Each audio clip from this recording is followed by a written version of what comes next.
Good evening, everyone. Thank you for coming, and welcome to Performance Aspects of Video Game Music.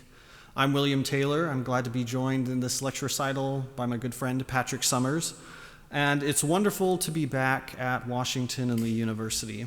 I was never a student here, but I learned a great deal from Dr. Parker, Shane Lynch, and other members of the faculty as I worked here as a pianist from 2019 to 2021. From Washington and Lee, I went to Texas Christian University in Fort Worth to get my master's degree in collaborative piano performance, and I'm currently 1 year away from completing my doctorate at the University of North Carolina at Greensboro in collaborative piano performance. Tonight, I'm excited to tie together the fun that comes from video games and the scholarship that accompanies graduate studies. So during my studies, I've been able to take a deep dive into the potential of video game music. And if you want to go with the pretentious title, you can call it ludomusicology. If I wanted, tonight, I'm excited to share some of those unique opportunities with you through the lens of piano performance. So to begin, I need to introduce both a game series and a collection of piano arrangements. And these arrangements have been the primary focus of my study, and they are called the Final Fantasy Piano Collections. So the game, Final Fantasy VII, came out in 1997. Several years later, in 2004, we received the Final Fantasy VII Piano Collections. Now here's how this process works. The game has an 85-piece soundtrack, approximately 3 hours of music. From that 3 hours, 13 tracks were selected to be made into piano arrangements, and that is now the piano collection. The Final Fantasy series currently has 15 title games, and from those 15 title games, there are now 13 books in this collection with over 100 works in the entire repertoire.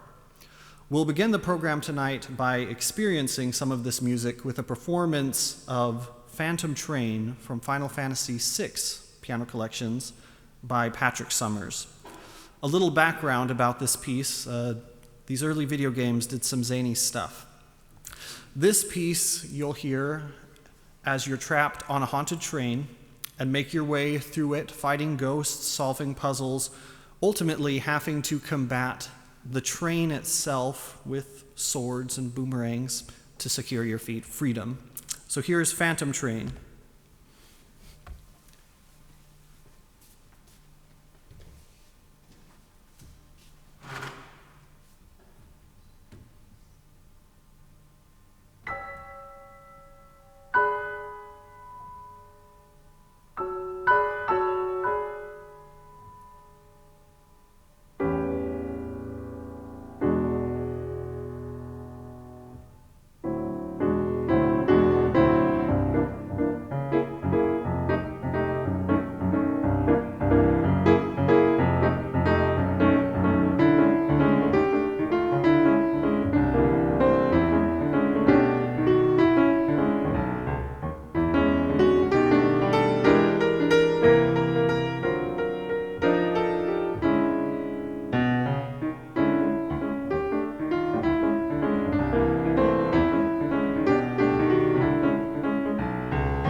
It's always nice on a program to have someone else perform before you, so thank you, Patrick. So in my studies, which have primarily been classical, I've learned a lot about video game music through comparison. I would say my most exciting finds about video game music have come as I've closely compared them with the classical tradition. So I'd like to share some of this comparison with you, and to start that, I'd like to introduce two, I guess you could call them cover albums for two separate recordings. The first is Carry On, Herbert Carry-On, and Christian Zimmermann performing piano concertos by Schumann and Grieg. And the second is from a video game album. And so as you compare them, there are some stark differences that are readily noticeable. Looking at the classical, you have official labels, Deutsche Grammophon. You see fancy clothes, white bow ties, tuxedos, artistic hairdos, very important for pianists. While on the right, you have a unicorn Pegasi, I guess is the name. Now it's interesting.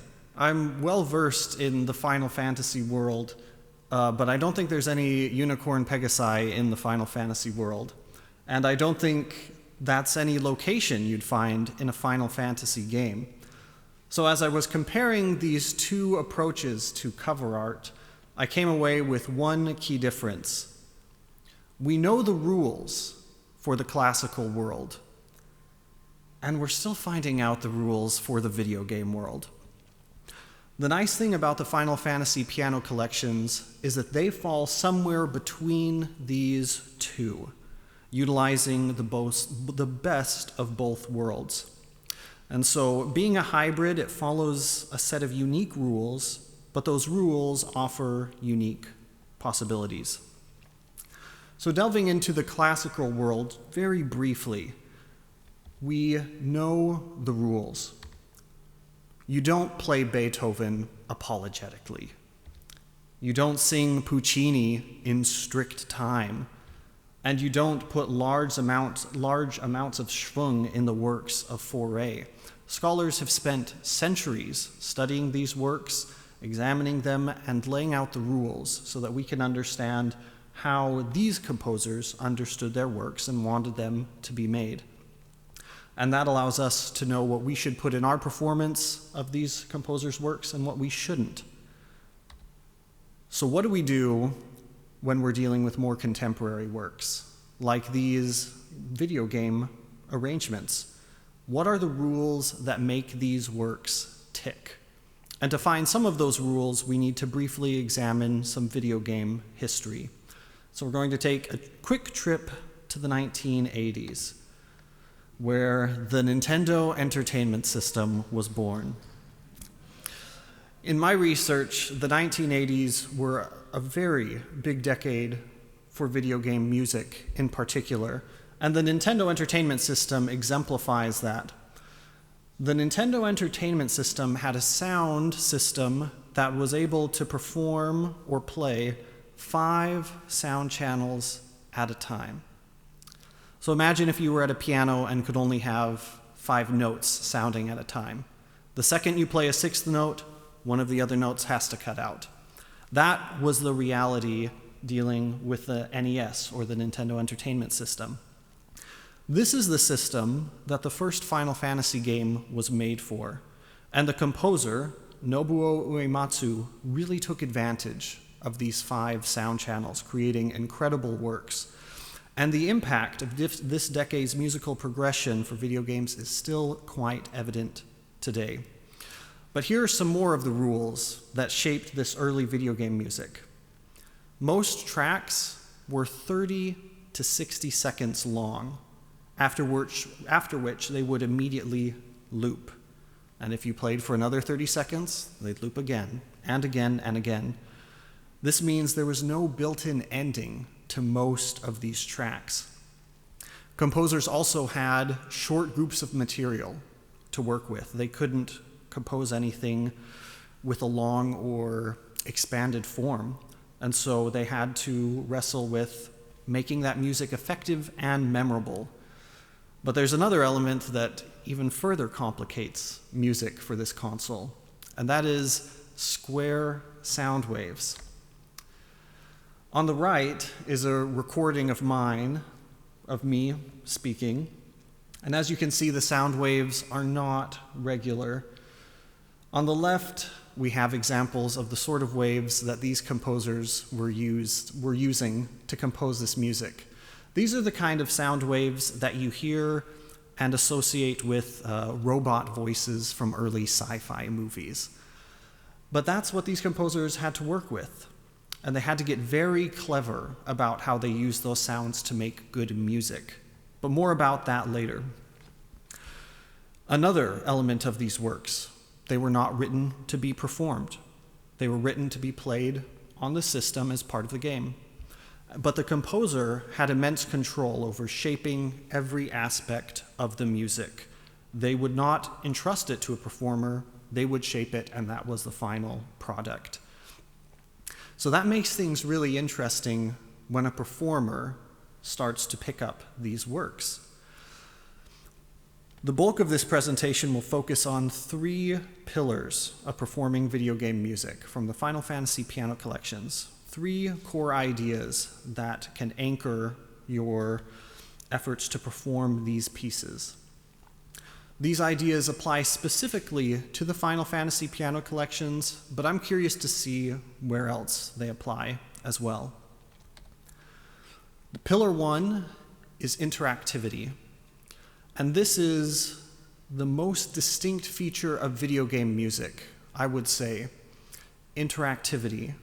What interactivity means is that whoever holds the controller, whoever is playing the game, determines to some extent what music they will hear. And here's an example from the game Final Fantasy VII. You get into a fight with the Midgar Zolom, a giant snake, and the fight song starts to play. How long do you fight the snake? If you go 3 minutes, you'll hear the whole song more than once. Or you'll hit a loop and hear the song again. If you go 6 minutes, you'll hear the whole song twice.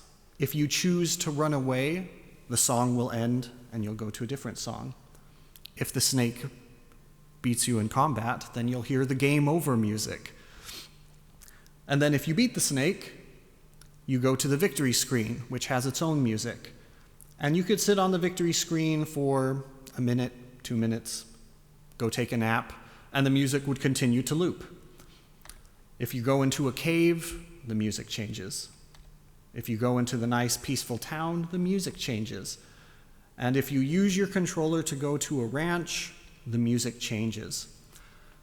So how you interact with the game determines what music you will hear. So interactivity is a huge part of video game music, and it is especially interesting to consider in terms of loops. Because when interactivity and loops meet, here are some of the realities. You might not ever hear a full track in this game. You might just skip it because you move really fast, press the buttons really fast. Or you might hear the track 10 times, 100 times, 1,000 times. I looked up a statistic of one of the most famous MOBA games that I know, Dota 2, and you can see how long certain players have played it. And the highest hour count I can find is 90,000 hours in-game. That's over 10 years. And it probably means that this player has heard the main theme at least 150,000 times. So that's what interactivity can do when it meets loops. But here's the question: how does interactivity apply when it's not the controller, but the keyboard or an instrument? How do these rules apply to piano performance, and specifically to the Final Fantasy piano collections? I'm not going to loop a performance until someone decides to interact with me, telling me to shut up or slam the piano lid on me after 30 minutes. The possibilities of interactivity are well represented in a quote from Final Fantasy composer Nobuo Uematsu, who said, Music isn't just about playing the score faithfully. Isn't one way to enjoy music trying your own way to play the parts that you can't play or that are difficult? Try adding your own seasonings to the score to give it a new flavor.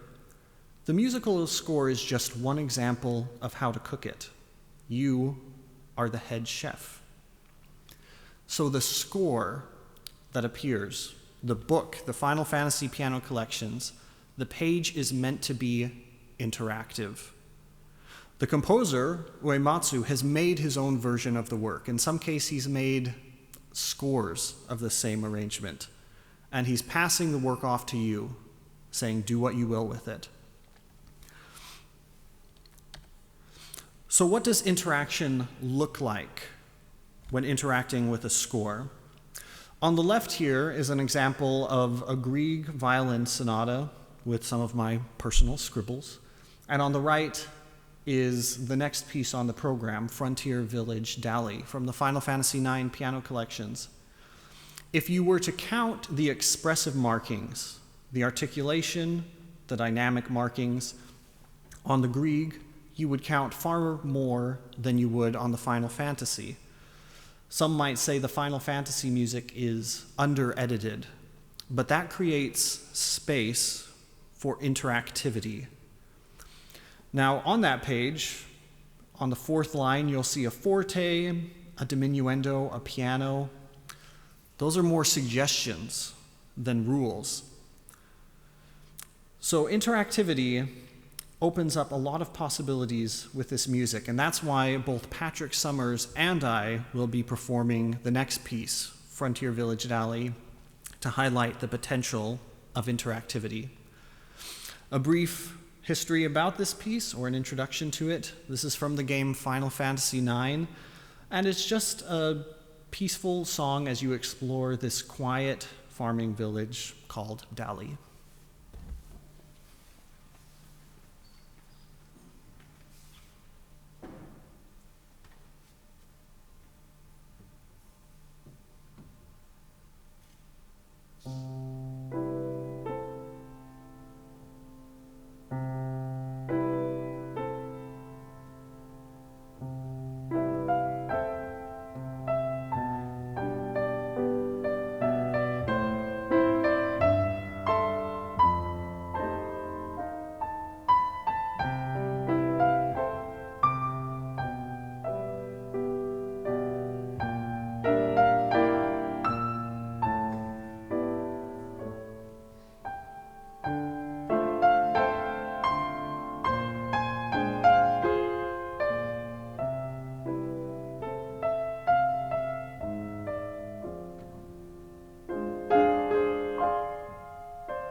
And now for performance number 2 to highlight what interactivity means when engaging with this score.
As you might have noticed, my arrangement was significantly shorter than Patrick's because I chose to just perform the initial loop. That is the content that speaks most to me, and that's what I wanted to play, while Patrick played the arranged middle section as well. So here are some of the things that can be incorporated into these works under the umbrella of interactivity: personality, technique, and musical preference. Just a side tangent, and this should probably have its own presentation, but I'm beyond curious to consider implementing interactivity into more music, especially in an age of recording. I'm just very curious about that. But moving on, I think there's an important note to make about interactivity. It's not a free-for-all. You can't do anything, although you can do quite a bit. And the way to balance interactivity is the other pillars that I'll introduce in this presentation. That allows you to balance or optimize interactivity. But more about that later. In just a minute, I'll play another interactive performance, and it's important to note that interactivity can take place in small ways or large ways. I would say my amount of interaction was on the smaller end, while Patrick took a more interactive approach. No matter the amount of interaction you have with the score, it ultimately should be fueled by personal conviction. Conviction that is yoked to this question and your answer to it. The question being, what makes a good performance? What makes good music? And your answer to that question should drive your performance and drive your interaction with the score. So I'm not going to give you my answer to those questions. That would take the rest of the evening. But maybe you'll be able to hear some of my answer in the performance of the main theme from Final Fantasy VII.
One thing you'll probably notice about that song is video game tracks weren't built to have endings. So sometimes the endings are a little ambiguous when you actually need an ending. So that establishes pillar 1, interactivity. Moving on to pillar 2, we'll examine some quotes and philosophies of video game composers. Pillar 2 being play. Satoru Iwata, the president of Nintendo from 2002 to 2015, said, "Above all, video games are meant to be just one thing, fun. Fun for everyone." And Uematsu said the following in one of his introductions to a piano collection. "If you're a professional, the first thing you need to do is enjoy yourself. If you're an amateur, the first thing you need to do is enjoy yourself." It's interesting, as a performing musician, and specifically as a collaborative pianist, I've got to work with a lot of other musicians. And I'm curious how long it takes someone in their music lessons before they reach an experience like this. I've taught a lot of piano students and I've worked with a lot of musicians, and at some point, music gets extremely stressful. I remember when I was around 9, luckily my parents didn't let me, but I wanted to quit because music wasn't as fun as it used to be.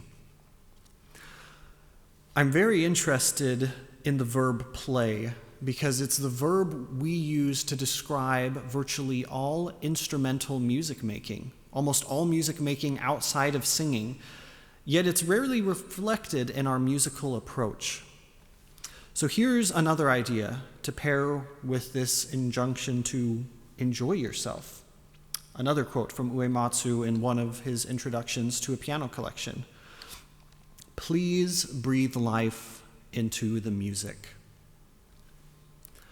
To me, the surface of this quote is asking for organic stretching of time that is characterized by breath. And going back to our 1980s start of this video game tradition, it's important to remember that those tracks were locked into one shape. They were strictly timed, and no matter how many times they were looped, you would hear the same timing every single loop. This is another reason why interactivity is so important.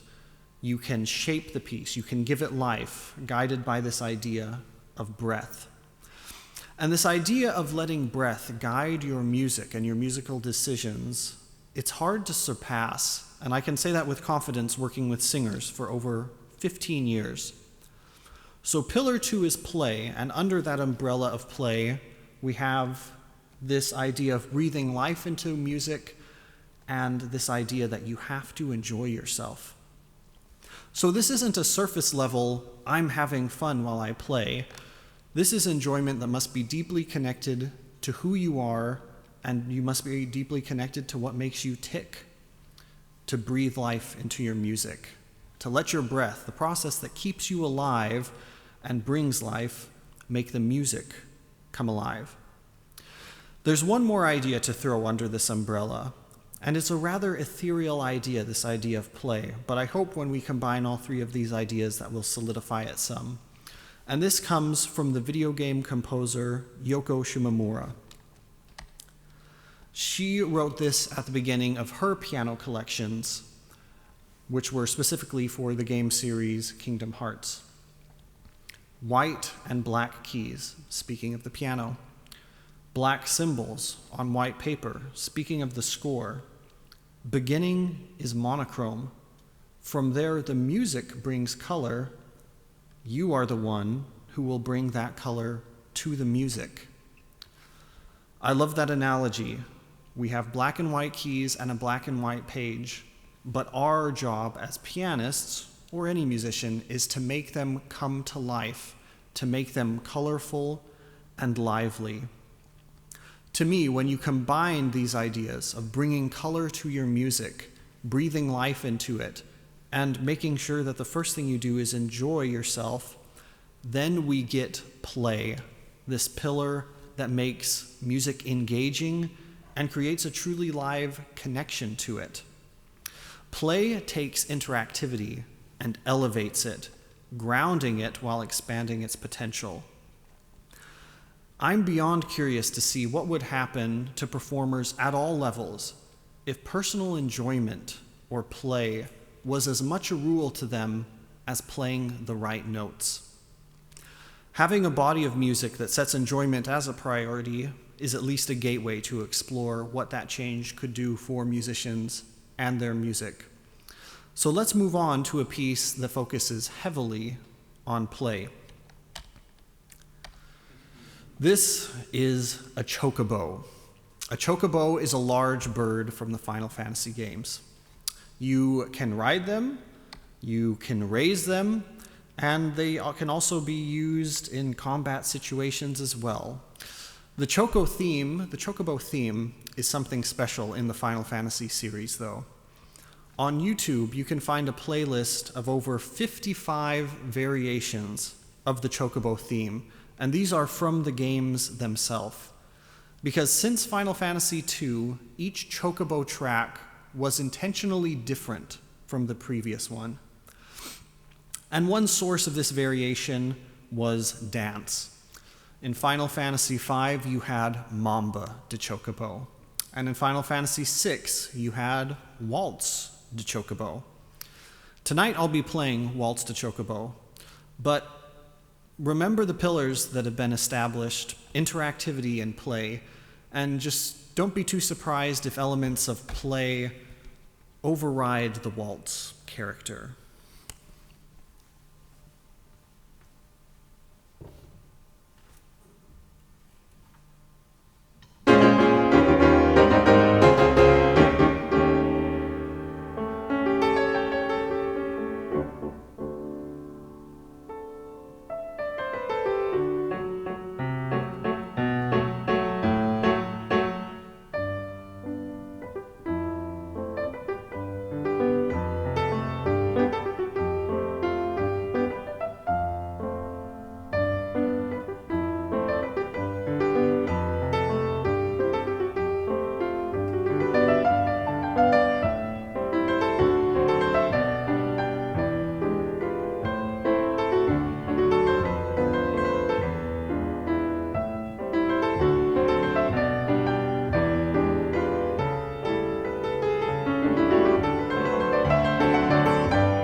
So that leads us to pillar 3.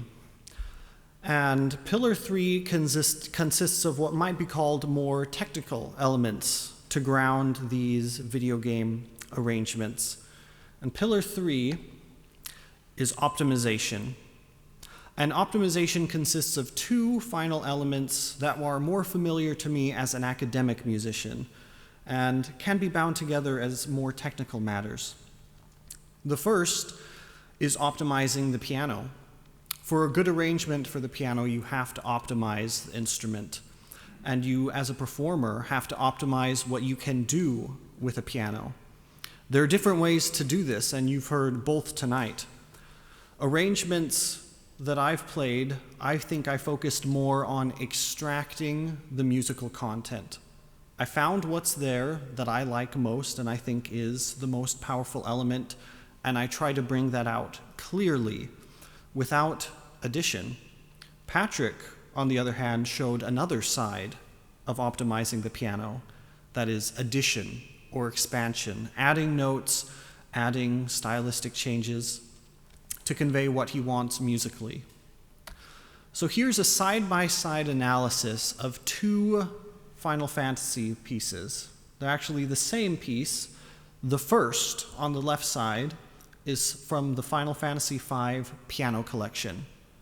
On the right, we have the same piece arranged for a collection called Piano Opera. I don't know what piano opera means, and the composer, Uematsu himself, said that these arrangements tend to be a little pretentious. But they show the potential of adding to a tune to round it out, to optimize the instrument and your technique. I won't be playing this tune, rather I'll be playing a tune from Final Fantasy VII called Interrupted by Fireworks. And the reason I chose this tune in particular is that this arrangement, to me, manages both to extract the best qualities of this track while adding on to the original. So a quick bit of background about this piece. The original Final Fantasy game was released in 1997, and it looked something like this. So this is the scene. As you can see, there's a chocobo, and they're watching a chocobo race on a date, and they're in this carnival ride surrounded by fireworks. The game was remastered in 2020, or remade, and it now looks like this. You could say it's a slight upgrade in graphics. But the context of this piece is that it is a date, but beyond that, it's a moment of true and quiet connection with the person you care about most. Of course, there are hints of romance, but mostly this piece depicts the desire to share that close and quiet connection. And I believe this arrangement truly optimizes what the piano can do.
The last, technical element that completes optimization is a music theory nerd term, and it's called good voice leading.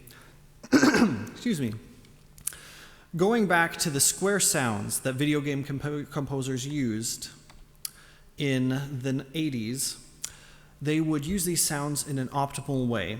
And once again, this way can be described as smooth voice leading.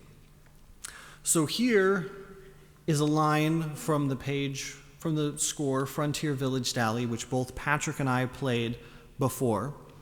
And within 4 measures, we are going from the key of C major to end on an A major chord. So there are a few ways you could do that. But if I were to just block the chords on the piano, they would sound like this.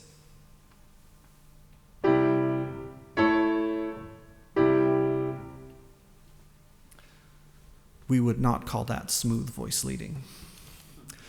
So how do you get there? How do you make this smooth? If you notice, in measure 3, we have a B flat in the bass. Measure 2 starts with a B, which moves to a B flat. Now the first question you might ask is, how do we justify a B flat being in the key of C major? That's not the point of voice leading. Voice leading is meant to make you believe that B flat can appear in connection to chords from C major. So we start with a B bass note in measure 2, move to a B flat in the next measure. This is a small step, and the small makes it believable. That's the key to good voice leading. Small amounts of motion between voices or lines of music. Now, this is aided by the soprano line, or the melody. The melody in measure 2 holds on a G. In measure 3, it begins on a G, which is a very smooth connection, G to G. And then B flat only has to take a little step down to A to get there. So it sounds like this.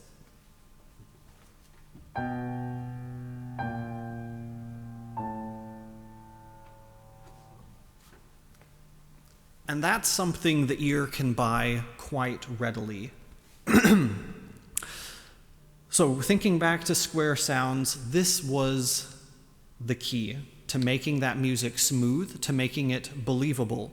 Uematsu is a genius when it comes to good voice leading. It's one of his most consistent elements in any of his music. But the final piece on the program that I'll perform tonight is not written by Nobuo Uematsu.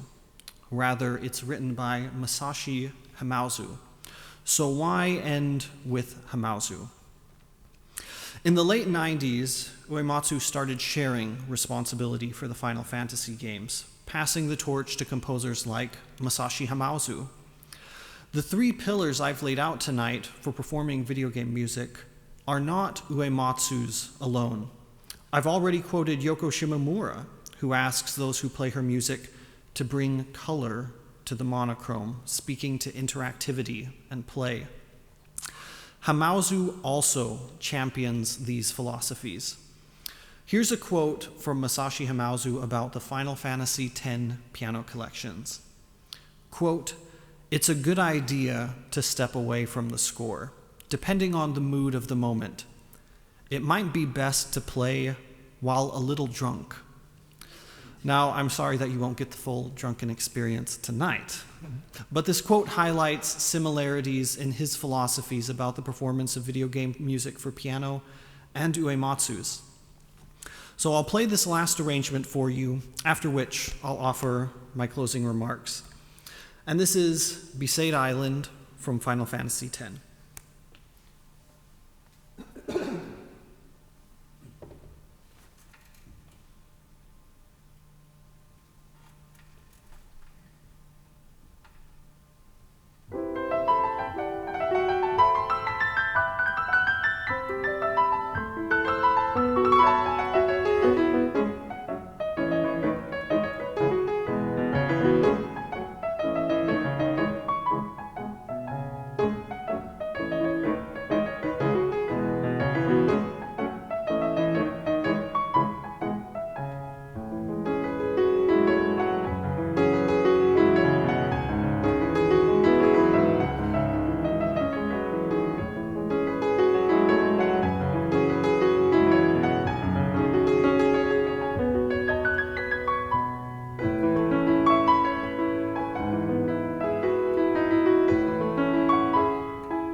These three pillars combine together to form a strong and cohesive base for the performance of Final Fantasy music.